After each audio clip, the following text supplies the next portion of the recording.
Instituto Nacional de Antropología e Historia. Secretaría de Cultura. Gobierno de México.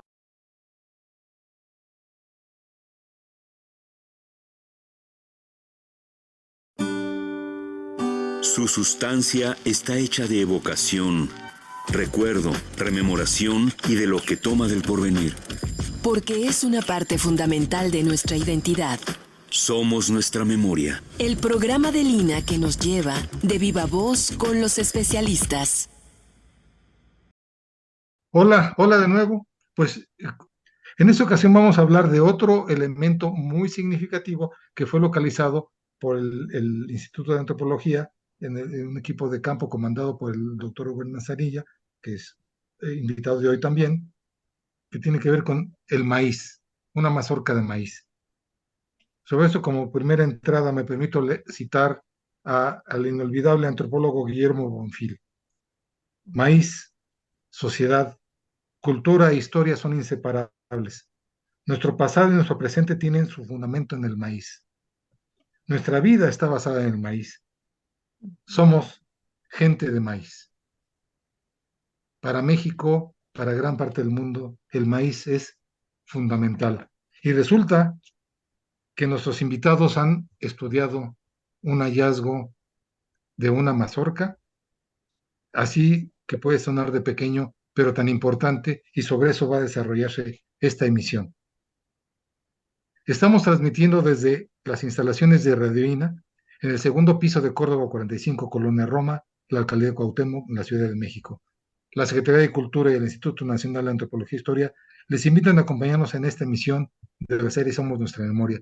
Yo soy Luis Alberto López Guario, anfitrión, y en esta ocasión contamos de nuevo con la presencia de este conjunto, de este brillante conjunto de investigadores del Instituto, la maestra Patricia Dolores Cáceres Rodríguez, el doctor Antonio Flores, el doctor Lauro González Quintero, el doctor Jorge Arturo Talavera González y el doctor Rubén Manzanilla López. Ya, bienvenidos de nuevo. Ya nos han ubicado el aeropuerto, ya lo dije, es en el norte de la Ciudad de México. En, además del hallazgo del huesos de mamut, huesos de muy diversa fauna que ya nos hicieron la exposición la vez anterior. En esta ocasión nos van a presentar, les digo, uno que resalta en particular que se trata de una mazorca. Antes de hablar de eso, le pediría de nueva cuenta, en una muy apretada síntesis, al doctor Lauro González y al doctor Antonio Flores, nos hicieran una síntesis. ¿Cómo es posible que tengamos no nada más la evidencia de un hallazgo de una mazorca de maíz, que si no recuerdo mal, rápidamente Rubén, dime, las dimensiones son aproximadamente 7 centímetros, ¿no? Es lo que mide la mazorca, ¿no? Aproximadamente.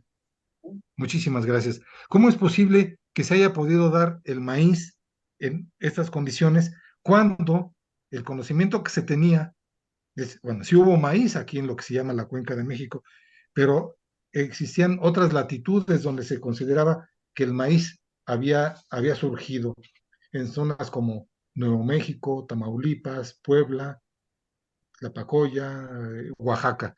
¿Cómo es posible? ¿Qué condiciones fueron las necesarias para que se diera por acá la presencia de cultivos, de plantas tan fundamentales para nuestra vida como es el maíz?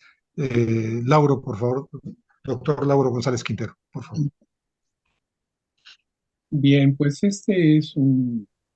la pregunta acarrea una serie de aspectos espinosos a lo largo de la historia para explicarse el origen del maíz. Porque, bueno, en primera instancia, a principios del siglo pasado, en realidad, con los desarrollos genéticos eh, iniciales que se llevaron a cabo en Estados Unidos, impulsaron la idea de que el origen del maíz era norteamericano. Y norteamericano quiere decir precisamente de Estados Unidos. Así es. Entonces, inclusive se postuló un ancestro que es silvestre en aquellos territorios. Y bueno, pues también estaba el hecho de que las mejores cosechas de maíz que se dan en el mundo son en los suelos derivados de los loess glaciales, que son extraordinariamente ricos. Y bueno, pues si es ahí donde está donde estaba y donde está estando la mayor producción de maíz en el mundo, pues seguramente el maíz era rico, ¿no? Entonces empezó a haber una serie de aspectos, eh, pues que podríamos llamar de tipo racista, porque cómo era posible que personas subdesarrolladas, que no tienen más que unas cuantas milpas, fueran los que hubieran originado el maíz, ¿no? Entonces, cuando en Estados Unidos, pues hay toda una producción exuberante de este. Entonces, esta idea corrió a lo largo de buena parte del inicio del siglo pasado y pues siempre hubo retractores por parte de Latinoamérica y desde luego Perú, que tiene una enorme variedad de razas de maíz, pues también se postulaba como el punto de origen Posible. del país, precisamente por esa enorme diversidad, que para que haya tal diversidad, pues se requiere tiempo. Y, pero México no se queda atrás tampoco en diversidad de razas de maíz, así es que pues hubo una especie de competencia entre Perú y México a lo largo del tiempo, eh, eh, eh, eh, que finalmente fue eh, eh, elucidada con las excavaciones que hizo el doctor Magnish en Tehuacán, en donde aparecieron pues, toda una serie de evidencias arqueológicas en diferentes cuevas de la región de Tehuacán en Puebla, que pusieron en evidencia el, el- la evolución progresiva de, del maíz desde mazorcas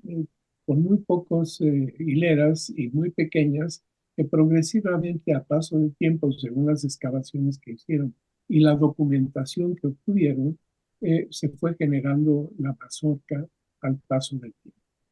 Esta investigación se realizó en la época de los 60, de manera que pues, se dio un gran impulso a México como el centro del origen del maíz a partir del teocintle. En este aspecto estuvo involucrado un especialista en maíz, eh, eh, que dedicó toda su vida al estudio genético de este vegetal, eh, eh, y que él llevó a cabo una serie de experimentos de retroingresión genética con el teocintle para obtener evidencias de mazorcas cada vez más simples. Y bueno, pues entonces esto fue como que el- el- la parte fundamental para señalar al teocintle como el origen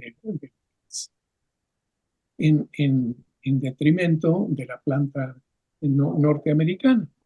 Y pues la constatación en diferentes estratos arqueológicos de cuevas de Tehuacán, en una secuencia cronológica también perfecta, me mostraron el avance del tamaño de la mazorca, la complejidad de la mazorca de maíz, incrementándose paulatinamente al paso entonces, esto está perfectamente documentado y esto es lo que sigue vigente hasta nuestros días en este sentido.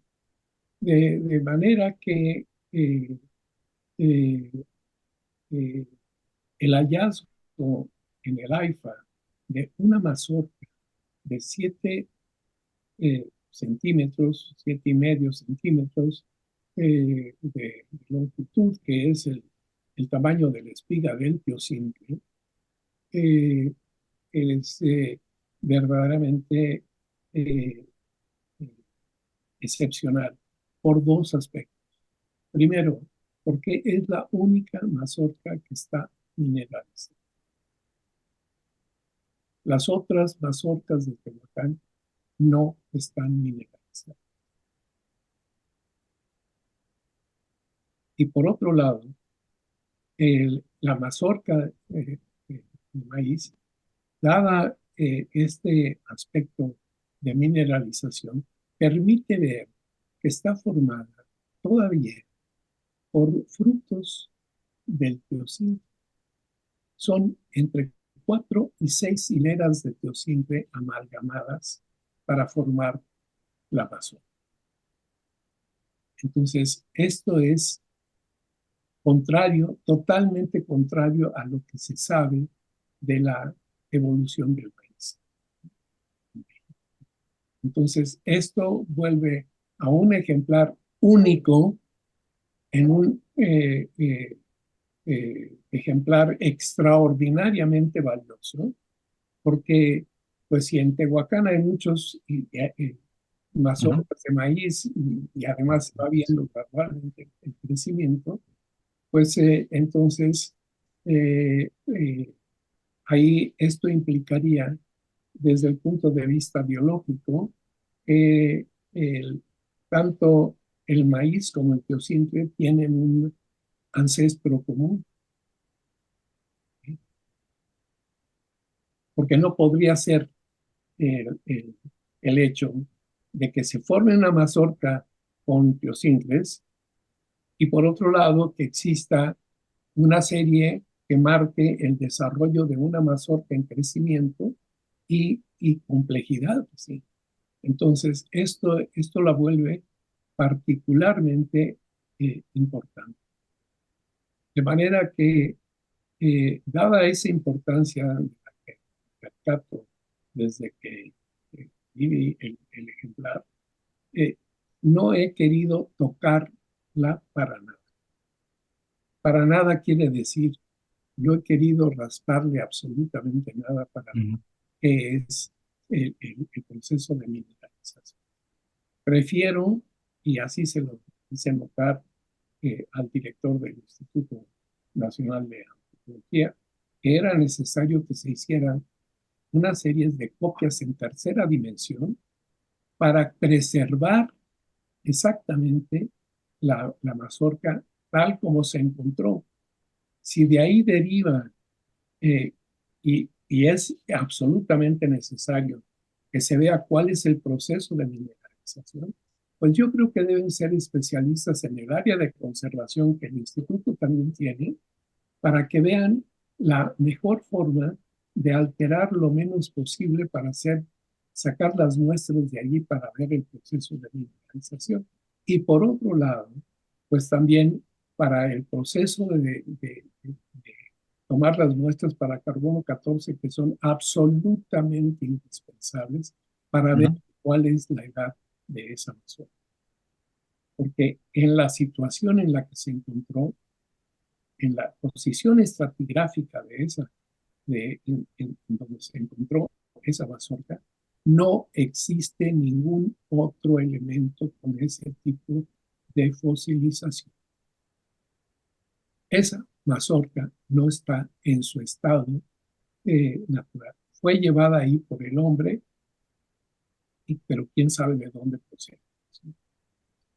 Esa es la opinión personal que tengo. ¿Sí? Entonces, es verdaderamente importante, pues esto modifica completamente o puede modificar si se llevan a cabo estudios por especialistas, yo declaro que no soy especialista en inglés.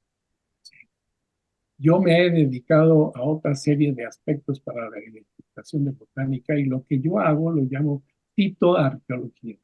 Entonces, que tiene otras dimensiones y tiene otras cosas que no viene al caso aquí mencionar. Y en ese sentido, pues tengo una mayor amplitud de intereses en diferentes partes de vegetales.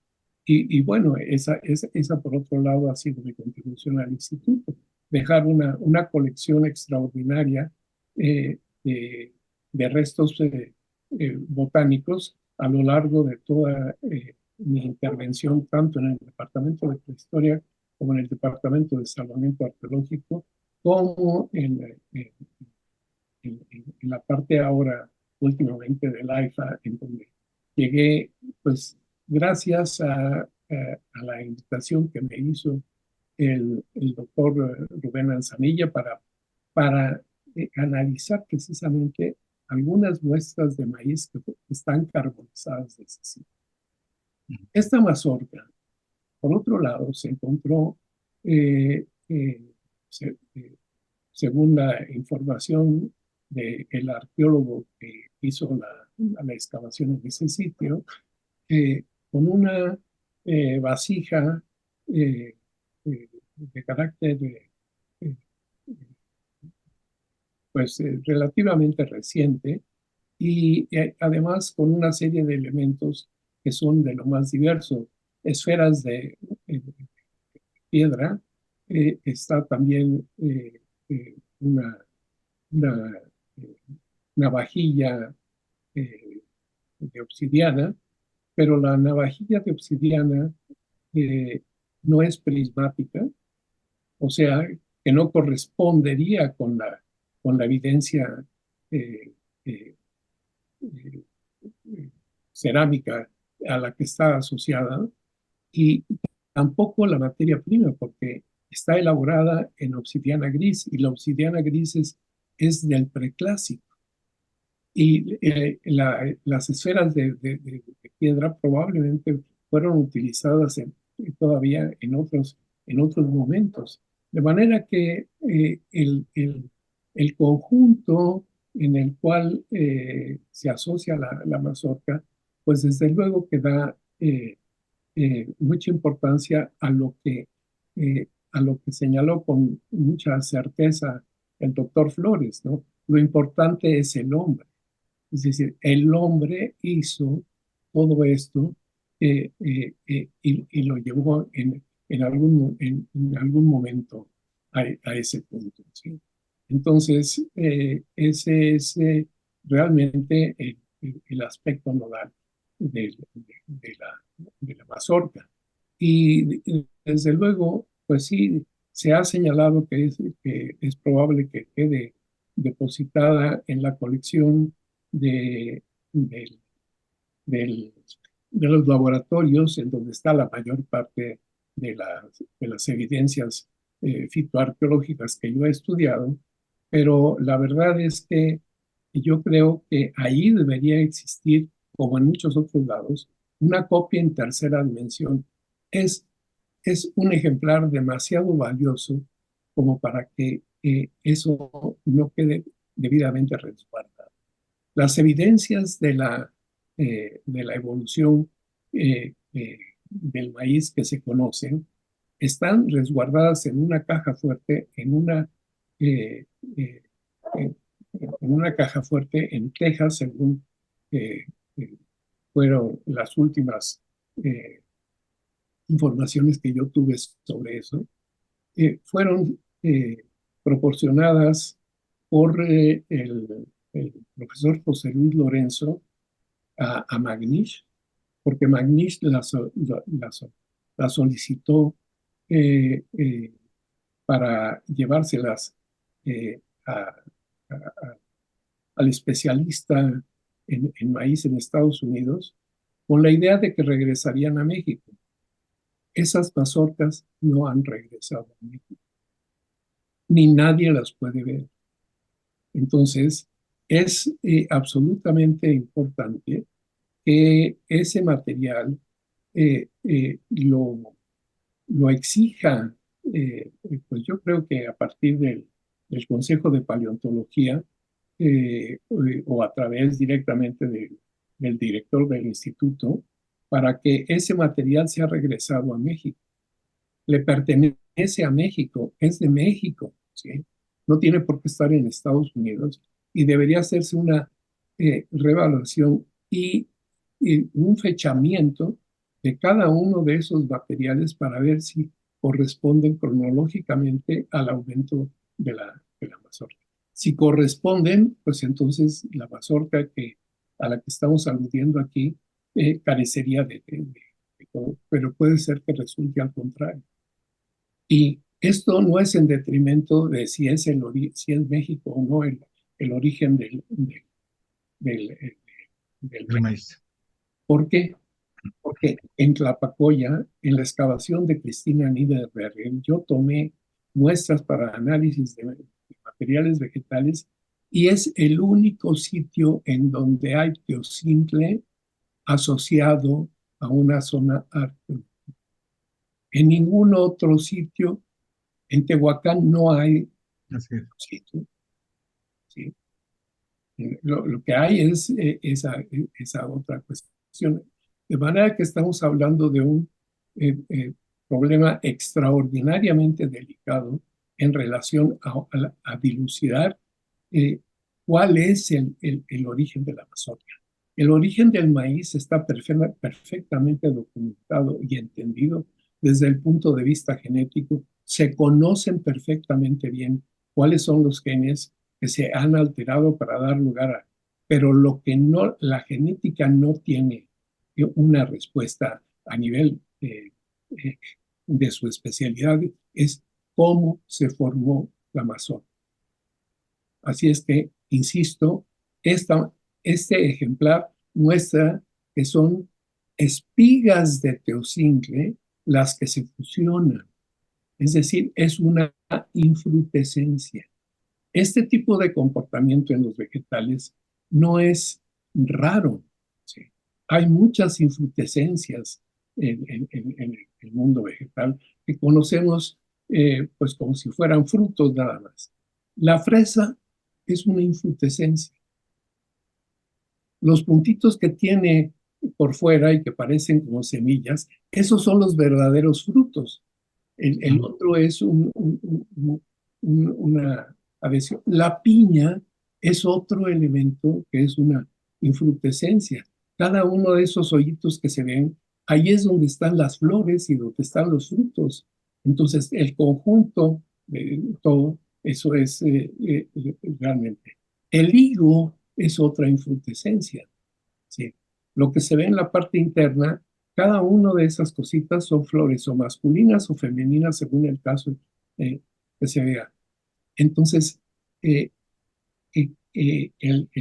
la mazorca de maíz se pudo haber formado también por este proceso de agrupación, que por otro lado, pues sí hay una teoría de Iltis que señala que de una rama lateral del teocintle, y la rama lateral se fue acortando y eso permitiría que la mazorca que conocemos tenga tantas hojas, tanto totomostle, como se llama en náhuatl, porque es la reducción del tallo para dar lugar a la cobertura de la mazorca.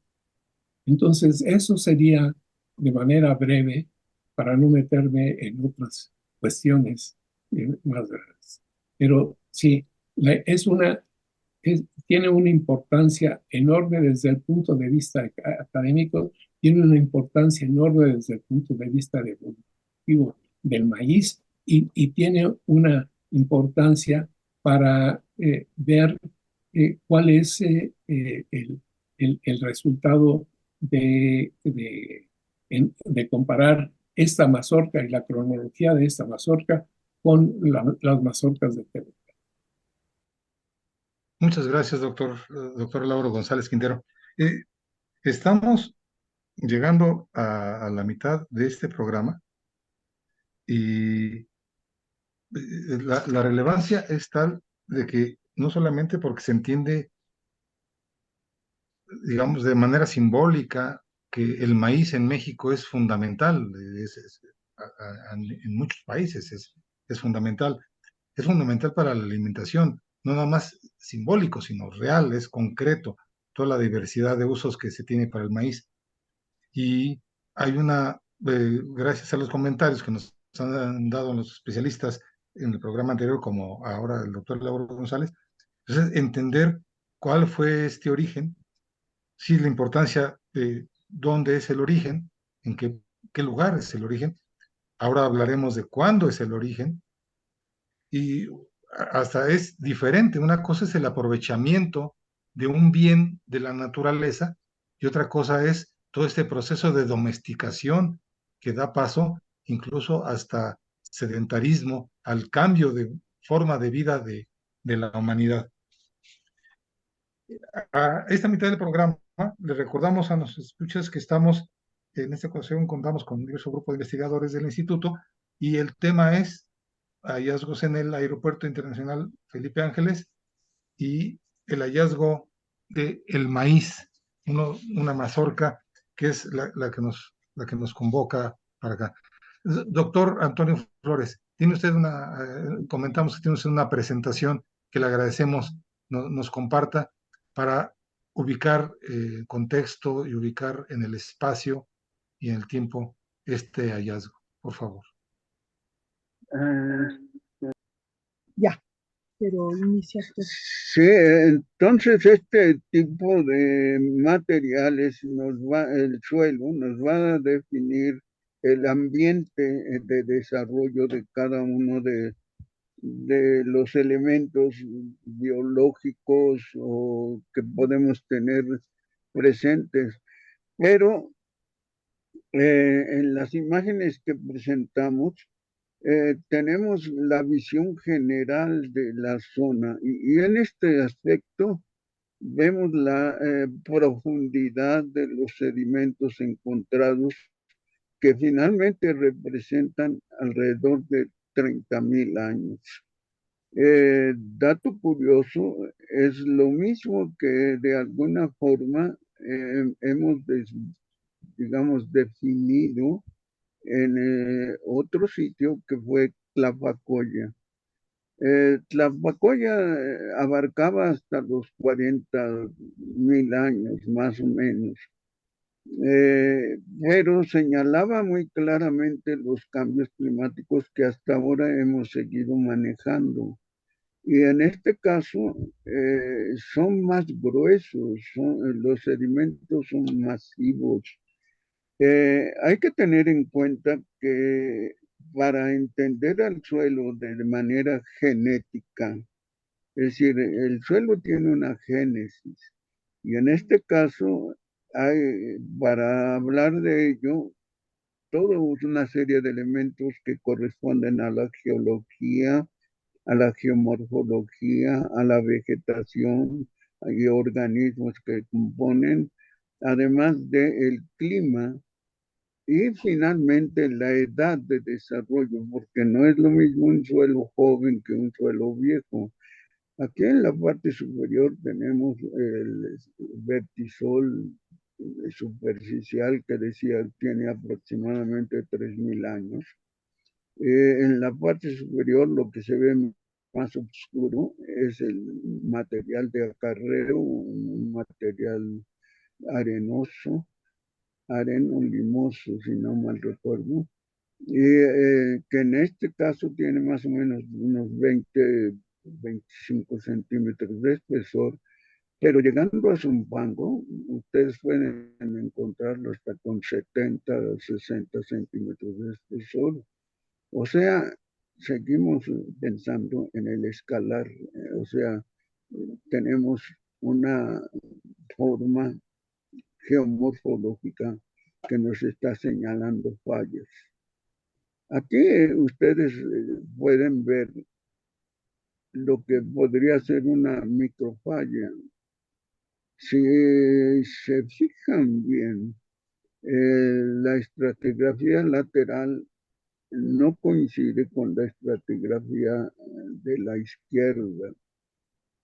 Y entonces tenemos que hay mayores facies, o sea, las capitas se aumentan, en cambio en las otras se acortan y en el otro se agrandan. O sea, hubo un cambio de posición, se hundió y entonces ahí cae más material fino que en el otro. Esas son lo que nosotros decimos subfacies. Seguimos con este tipo de revisión general y tenemos las siguientes, las características que de alguna manera se señalaban antes. Aquí tenemos, es una escama de pez, si no mal recuerdo, la que está enmarcada en verde. Es una escama de pez, lo cual podría señalar que nosotros encontramos escamas, que de alguna manera había peces en el material. ¿Sí? La siguiente,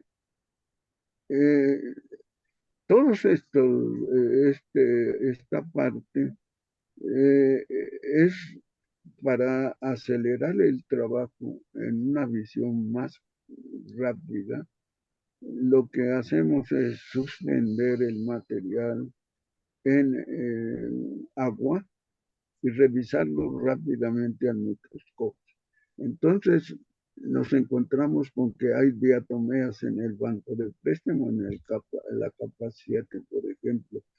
Pero si las observan, son diatomeas alargadas. Esto señala que la condición salina no era tan severa, ¿sí? Pero sí había sal. O sea, la de esta diatomea central, eh, ya nos señala una salinidad mucho mayor. Ya aquí la salinidad nos da ese pH de 8,5 o hasta 9 puede dar. ¿Sí? La siguiente, las estículas de esponja, los acarreos. ¿Sí?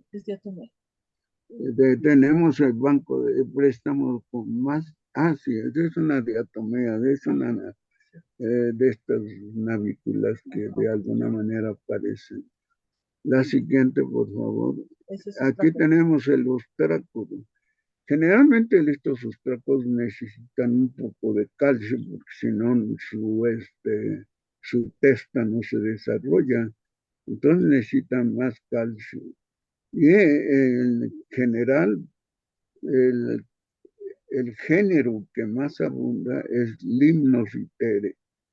El Candona como que no aguanta la salinidad más alta, sino que se pierde por ahí en algunos casos, pero su proporción o su población siempre son más bajos.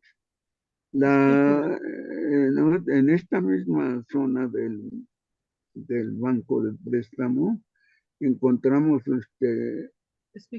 espículas de esponja que sí están perfectamente representados, pero esa es una suspensión en agua, no son lo que antes veíamos como microscopía electrónica.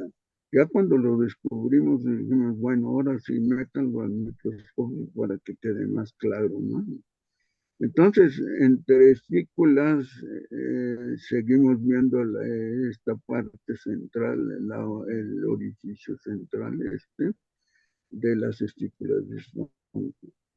Entonces, esto es básicamente lo que nos define que todos los suelos que nosotros encontramos en la zona están formados por una serie de sedimentos, tanto aluviales como lacustres, y que de alguna manera, cuando se sucedieron los cambios climáticos, entonces aparecían el aporte de estos ríos o arroyos eh, perfectamente definidos por otro tipo de materiales que corresponden a material volcánico, que seguramente dentro de la zona deben aparecer volcanes que no están detallados, o sea, no están perfectamente definidos.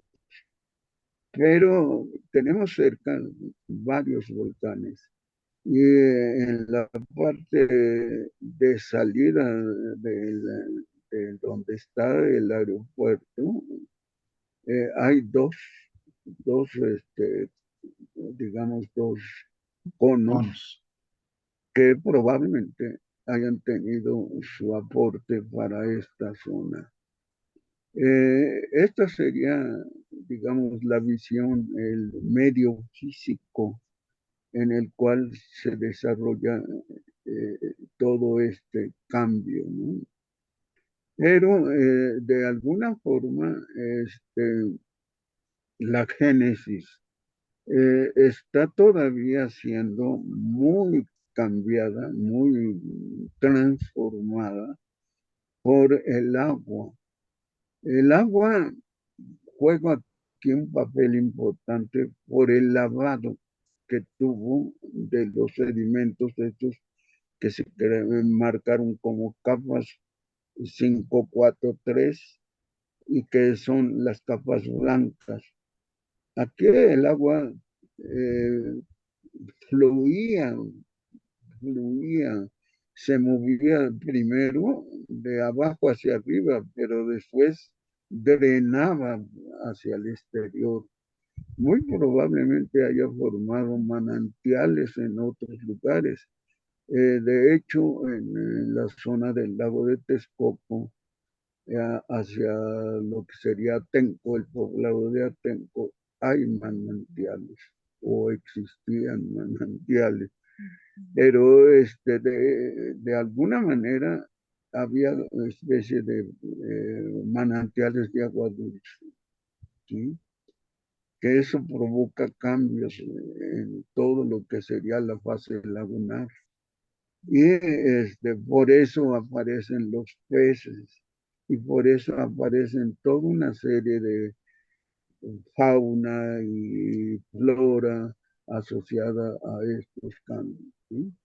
Entonces, había que estudiar muchísimo más la geomorfología de la zona. Todavía nos falta.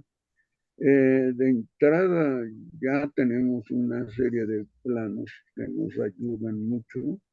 Hemos realizado algunos, seguimos trabajando en ellos y podemos señalar ya más claramente que efectivamente esto estaba escalonado, que el escalón viene desde Zumpango hasta llegar al final de aquí, que los acarreos de esos escalones bien pudieron haber llegado a casi al centro de la Ciudad de México, ¿sí? Por ahí hay un resto que podría estar en una excavación cuando se hizo la ciudad de los deportes y que hicieron el Estadio Azul y la Plaza de Toros. Se encontraron los restos de los acarreos. González Gamio, si no mal recuerdo, es el autor del trabajo. Pero ya, y nosotros hemos encontrado estos mismos restos en excavaciones hechas en Copilco. Y eso quiere decir que el material aportado tenía una fuerza terrible. Fue erosión y fueron cambios de erosión muy fuertes, muy marcados, que hacían cambiar totalmente la superficie del terreno y que de alguna forma tuvieron relación con todos los cambios, tanto faunísticos como vegetales. Y entonces esto me lleva a pensar en digamos, en microáreas, microambientes que de alguna manera existían en la región, totalmente pegada a la Sierra de las Cruces. Entonces, y que bueno, creo que por ahí no ha habido mucho trabajo desde tipo más arqueológico, pero de entrada eso tiene una característica muy importante que había que seguir. Si funciona el esquema, deberíamos encontrar restos en diferentes zonas, restos paleontológicos de diferente naturaleza. Por aquí no vi en una de las facies, una de las imágenes representado lo que llamamos crotobinas, que en otros lugares aquí sobre todo en las capas 1, 2, o bueno, las capas de blancas, que sería la tercera y la cuarta, aparecen crotobinas. Pero también, junto a la falla que les mostraba, que es una pequeña falla, no es muy fuerte, pudo haber penetrado más rápidamente el agua y entonces erosionar internamente y formar verdaderos túneles. Túnel que en una de las fotos se veía la parte final, acarreo de la parte superficial, o sea, de los vertisoles, hasta la parte profunda, la capa número 5, en donde estaba el Solonex. ¿Sí? Entonces, el cuidado que hay que tener con la interpretación está en función de todos estos movimientos, tanto de agua como de sedimentos, a través de toda una columna que de alguna manera representa esto que nosotros hemos estado observando, ¿no? Y bueno, esa capa en donde aparece la superficie del Solonex con los hexágonos más o menos definidos, pues originalmente Manzanilla nos decía, este es un piso. Y yo dije, no, eso no es un piso, es la capa superior de un Solonex. ¿Sí? Y eso cambia muchas cosas. ¿Sí? Entonces, probablemente tengamos que regresar a la zona y revisarla con otros ojos. Ya nos lo abrió, digamos, lo que hemos visto hasta ahora en esta primera etapa, pero requerimos de más trabajo, muchísimo más trabajo, tanto de laboratorio como de campo, ¿sí? Para poder tener una visión completa de lo que pasó y de lo que sucedió en esta zona. Es todo lo que podríamos platicar acerca de esto. Y por lo pronto, podríamos hablar de la deselicatación, o sea, el proceso de el clavado de sílice, pero hay muchos detalles. Ese Solonex, nada más para que tengan idea, se forma en la tundra y son suelos que de alguna manera los rusos fueron los primeros en estudiar, los primeros en saber de ellos. ¿Por qué? Porque necesitan de un clima muy frío, extremo, ¿sí? Para su formación. Eso nos coloca o nos ubica en un clima que efectivamente estábamos hablando del final del Wisconsin, ¿sí?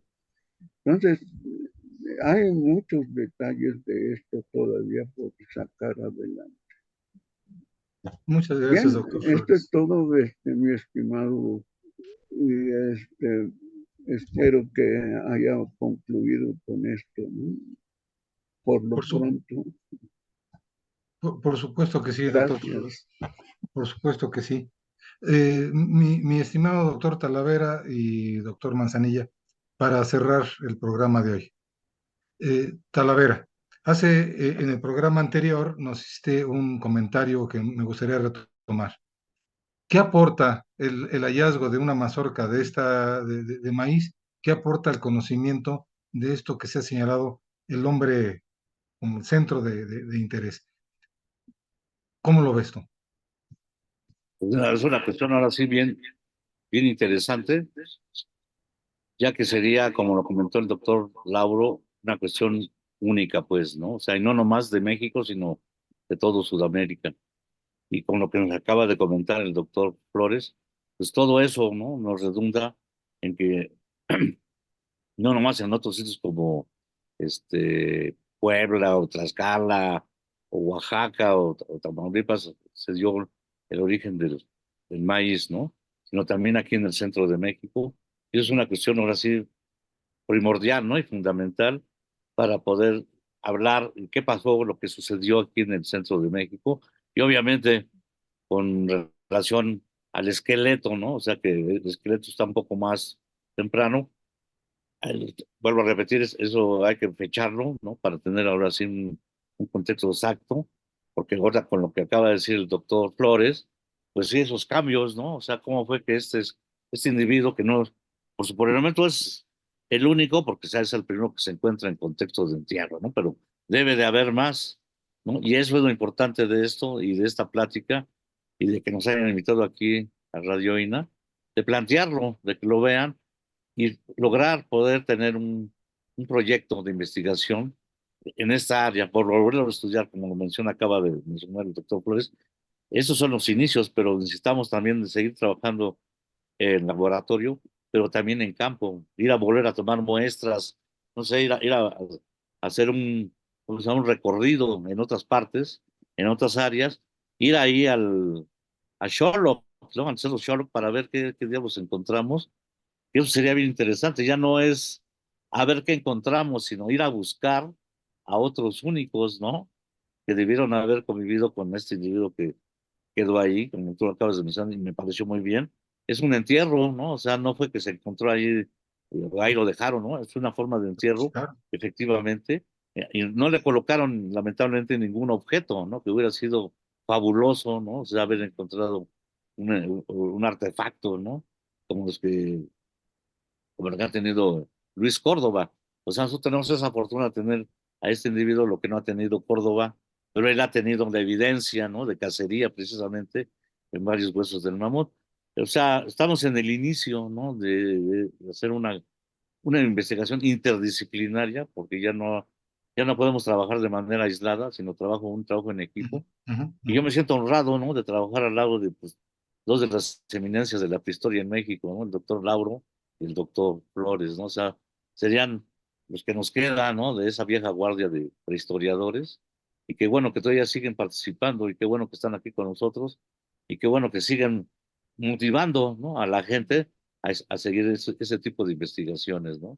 Entonces ya sí, a grosso modo, mis comentarios al respecto y ojalá se dé esta oportunidad de seguir investigando esta área, ¿no? Y no nomás ya para terminar, sí, ojalá logremos plantear un proyecto de investigación, porque eso fue, cuando nos juntamos por primera vez, ese fue como el objetivo, ¿no? De dar a conocer estas evidencias para lograr tener, pues, un presupuesto, ¿no? O sea, que se vea la importancia y no nomás todo es importante, ¿no? O sea, todo es importante, pero en este caso la prehistoria pues, es más porque son nuestros ancestros, ¿no? Son nuestros orígenes. Gracias. Muchísimas gracias, Arturo.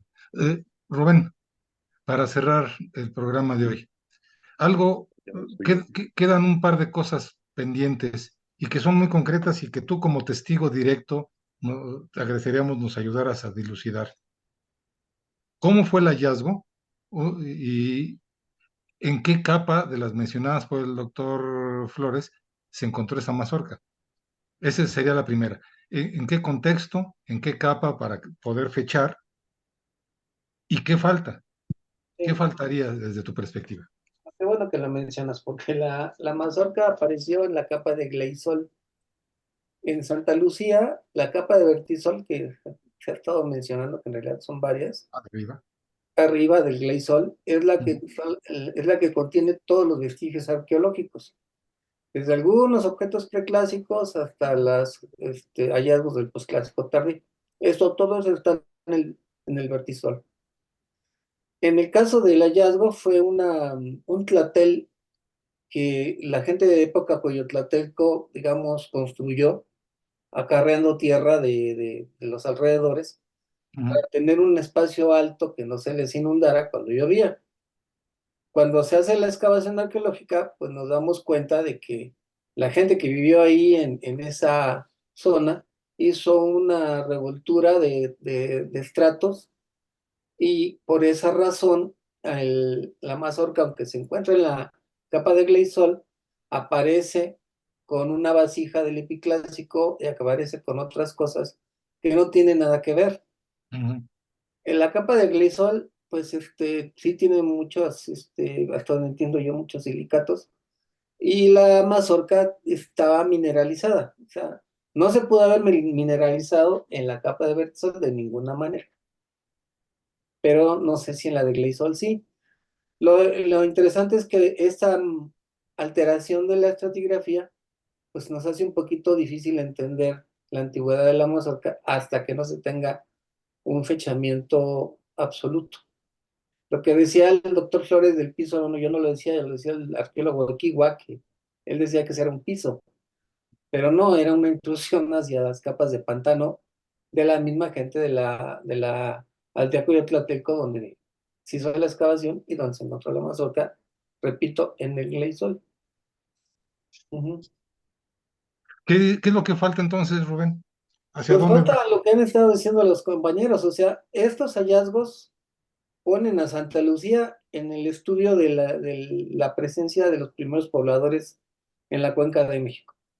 No lo dijo Arturo, pero él nos los ha dicho muchas veces. El hallazgo del esqueleto es el único esqueleto completo que se ha encontrado en una excavación arqueológica, porque los otros hallazgos de esa época precerámica son cráneos que se han encontrado en Chimalhuacán, en el Metro Valderas, en Tepexpan, Ujú, ¿sí? ujú, Entonces, ujú. en este caso tenemos ya la evidencia de la presencia de la gente, o sea, ya no como Sí. hallazgos fortuitos, sino de que por ahí está el área de ocupación de los cazadores recolectores. Y en el caso de la mazorca, pues estamos viendo pues, cuando empezó el cultivo del maíz en el noroeste de la Cuenca de México, por decir algo, ¿no? Entonces lo que falta es pues un proyecto que se haga con los objetivos de una investigación de la época de principios del Holoceno, finales del Pleistoceno, en la zona con objetivos muy específicos de encontrar los asentamientos o los campamentos de los cazadores recolectores y empezar a entender más la región, porque lo que no hemos comentado es que Santa Lucía no es como una cajita de hallazgos, o sea, es parte de un yacimiento gigantesco, ¿no? Sí. Apenas ayer me acaban de mandar datos unos amigos de que en los años 60, ahí donde está la termoeléctrica de Chiconautla, pues también encontraron mamuts a flor de superficie en Superficie. los años 60, ¿no? Ujú. Y bueno, alrededor de Santa Lucía hay muchos sitios de hallazgos de paleofauna, incluso en un kiosco en un pueblo que se llama Los Reyes, hay un mamut en el kiosco pintado porque ahí se han hecho los hallazgos.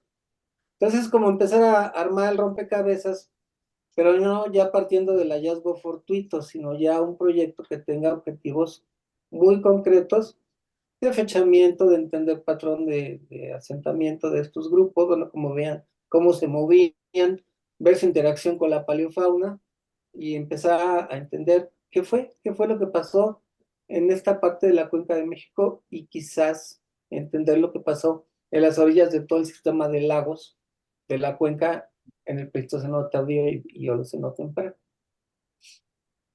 Muchísimas gracias.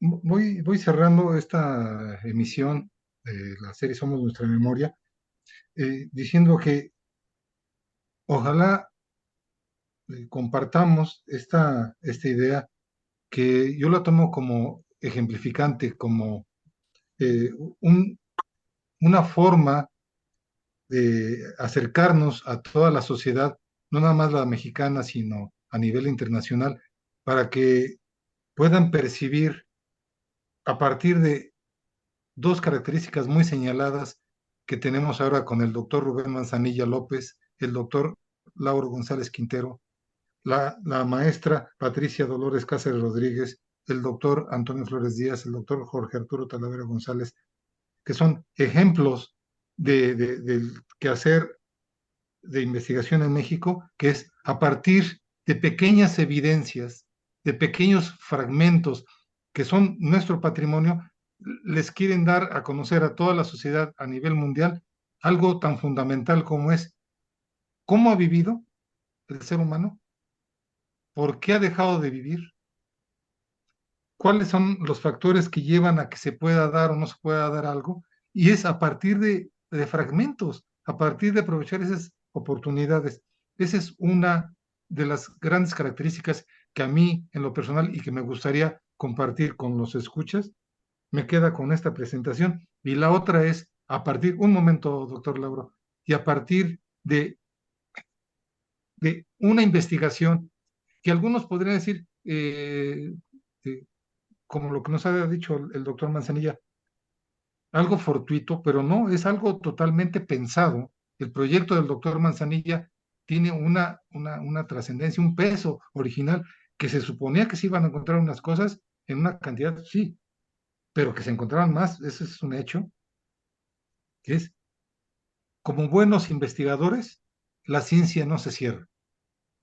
A partir de estas preguntas que se han venido resolviendo, se generan nuevas preguntas. Esas es las dos ideas que me gustaría que se subrayaran en esa presentación. Doctor Lauro, adelante. Sí, a mí me gustaría destacar el efecto que ha tenido la arqueología latinoamericana, la influencia de Estados Unidos para considerar a la cultura globis como la cultura madre del continente americano. Eso, pues en la actualidad ya está ampliamente superado.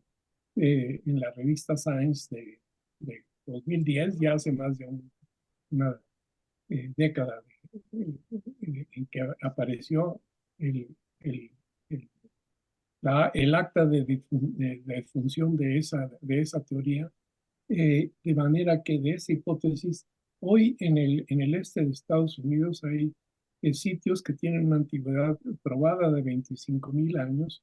En el oeste de Estados Unidos hay también el lago Mannix, que también tiene una antigüedad enorme, y hay otros sitios. De manera que ha sido perniciosa para la arqueología en América. Yo recuerdo, por ejemplo, el trabajo inicial del profesor José Luis Lorenzo en Tepexpan, tratando de ver el problema cronológico que finalmente no se pudo resolver, pero él durante mucho tiempo no aceptaba, y además están publicaciones de que el hombre de Tepexpan tenía cuando mucho 5,000 o 7,000 años de antigüedad. Entonces, era verdaderamente un aspecto ideológico que privó a la arqueología de tener el, la amplitud para resolver sus propios problemas. Inclusive las únicas herramientas que se han encontrado eh, eh, eh, asociadas con, con mamuts en la época anterior, pues son derivados de Clovis, Scott Bluff, puntas de Scott Bluff, por ejemplo, que es lo que han encontrado Entonces, yo creo que hoy el instituto tiene la obligación de tener una respuesta entre estos eh, individuos que vivieron, estos compatriotas finalmente hoy del pasado que convivieron con megafauna, y aquellos que hicieron las pirámides. Las pirámides, desde luego, ha sido el objeto primordial de la arqueología en México. Pero hay más. Y nos quedan más de 15,000 años de diferencia entre una cosa y la otra, o posiblemente más, de manera que el instituto no tiene respuesta para qué fue lo que sucedió en ese enorme lapso y que sí está perfectamente documentado para los últimos 4,000 años, ¿no? Entonces, los museos están llenos de cosas de los últimos 4,000 años, y la parte más antigua brilla por su ausencia. Hoy el Museo del AIFA pues probablemente trata de resolver ese aspecto, pero en realidad es el contraste entre dos momentos históricos, y en el intermedio no hay nada. Por eso yo creo que la gente prefiere señalar y aceptar que en realidad fueron extraterrestres los que vinieron a destruir la megafauna, fueron a donde venían y ya regresaron unos miles de años después a construir las pirámides, ¿sí? Creo que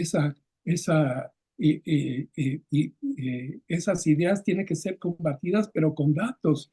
Y el AIFA y el terreno del AIFA y todo lo que ha hecho Rubén Manzanilla a este respecto es un lugar extraordinario y privilegiado para poder abordar este problema. Gracias. Muchísimas gracias, Lauro, y nos quedamos con ello. Nos quedamos con eso de que la investigación arqueológica, antropológica, histórica, la labor que desarrolla nuestro querido Instituto Nacional de Antropología e Historia, que está cumpliendo recientemente un aniversario más, ahora en febrero, tenemos esa misión de dar a conocer, pero dar a conocer con esos datos duros, con esa información fidedigna, recuperada por especialistas, como bien decía el doctor Antonio Flores. Falta mucho por hacer, tanto en campo como en gabinete.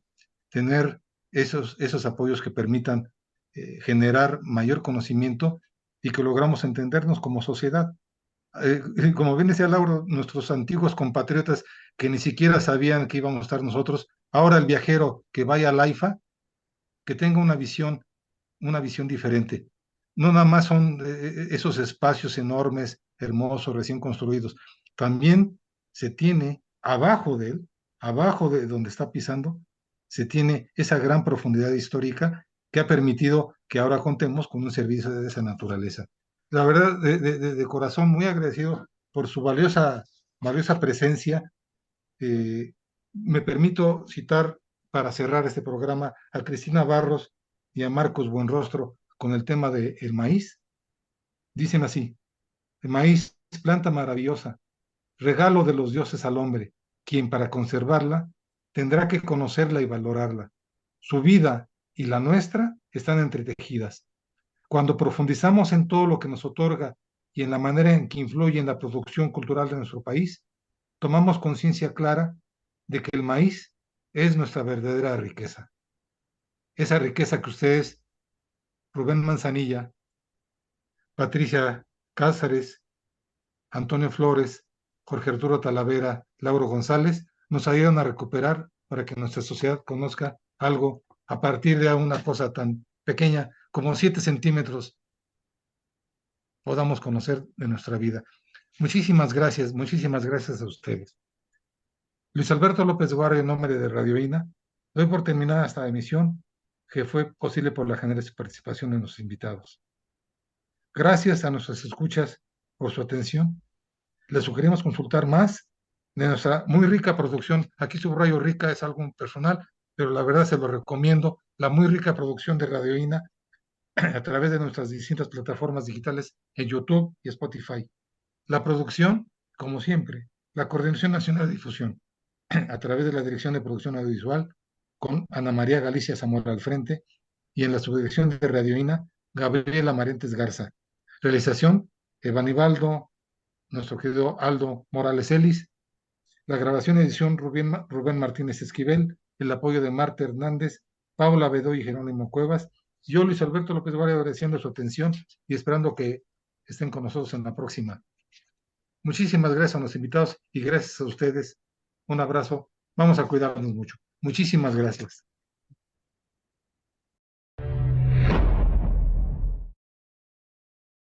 Las opiniones y comentarios aquí expresados son de entera responsabilidad de quienes proporcionan la información y no representan necesariamente las opiniones de Radio INA ni comprometen el pensamiento editorial del Instituto Nacional de Antropología e Historia. Instituto Nacional de Antropología e Historia. Secretaría de Cultura. Gobierno de México.